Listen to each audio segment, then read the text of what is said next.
ప్రవీణ్ పగడాల మృతి కేసు మరోసారి చర్చకు దారితీసింది.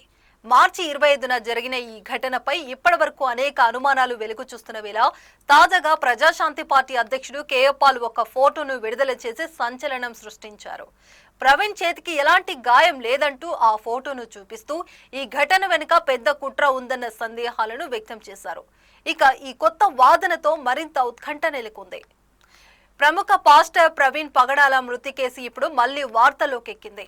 మార్చి 25న మృతి చెందిన ప్రవీణ్ ఘటనపై ఇప్పటికీ సందేహాలు చిలికిపోతున్న తరుణంలో ప్రజాశాంతి పార్టీ అధ్యక్షుడు కేఎల్ పాల్ తాజా ప్రెస్ మీట్ పెట్టి ఒక ఫోటోను విడుదల చేశారు.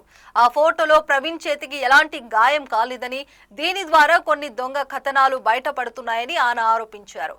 ఇది ప్రమాదం కాదు, మరో కుట్ర కోణం ఉండొచ్చనే షరతులతో ఈ కేసును మరింత లోతుగా పరిశీలించాలని డిమాండ్ చేశారు. ఒక పాస్టర్ కి జరిగినది చిన్న విషయం కాదు, ఇది దేశమంతా దృష్టి పెట్టాల్సిన అంశం అంటూ పాల్ పేర్కొన్నారు.